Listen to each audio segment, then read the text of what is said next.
এজন্য বিষ্ণু বললেন, যে ব্যক্তি সূরাতুল মুলক নিয়মিত তেলাওয়াত করবে, এই সূরাটা কিয়ামতের দিন ওই তেলাওয়াতকারীর জন্য আল্লাহর কাছে সুপারিশ করবে। যে তেলাওয়াত করবে তার পক্ষে আল্লাহর সাথে এই সূরাটা দাঁড়িয়ে তার পক্ষ নিয়ে আল্লাহর সাথে তর্ক করবে, ঝগড়া করবে। আল্লাহ, তুমি ওরে জান্নাত দিবা না কেন?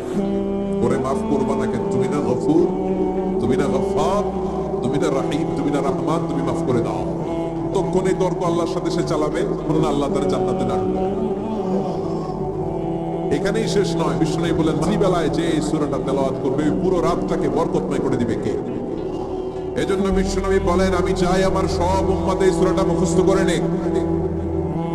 আমার চাই আমার ছোট বড় আবাল বৃদ্ধ বনিতা সব উম্মতের হৃদয়ের মধ্যে এই সূরাটা গাঁথা থাকে, মুখস্থ থাকে, টেক্সট করা থাকে। আমরা বিষ্ণু নবীর উম্মত না? কথা কর, নবীর এই আশাটা আমাদের পালন করার দরকার আছে না নাই?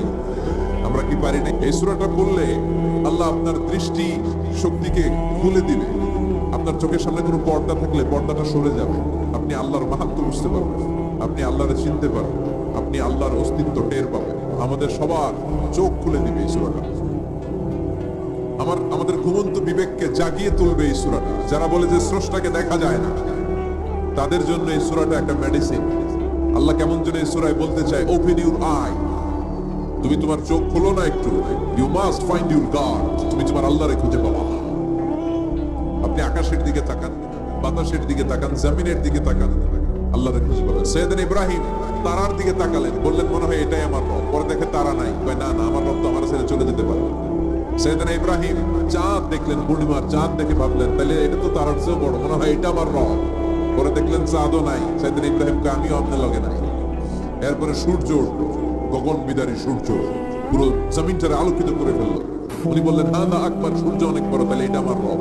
পরে বিকেল বেলা যখন সূর্য ডুবে যায়, সৈয়দনা ইব্রাহিম কয় না, আমার রব তো আমার ছেড়ে কোথাও চলে যেতে পারে। তখন তিনি চিন্তা গবেষণার মধ্য দিয়ে মহাসত্যের খোঁজ পেলেন। সুবহানাল্লাহ বলেন। মহাসত্য হচ্ছেন একজন, চিৎকার করে বলতে হবে তিনি কে?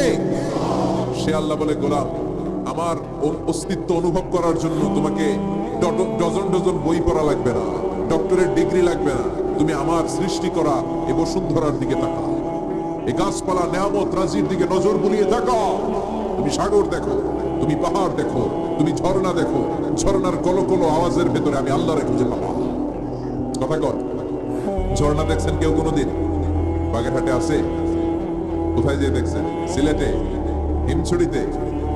ঝর্ণার সামনে দাঁড়ালে বোঝাই যায় একজন এটাকে নিয়ন্ত্রণ করছে। একজন আছে, একজন থাকা লাগবে, একজন থাকা চাই যাকে ছাড়া মহাবিশ্ব এত সুন্দর।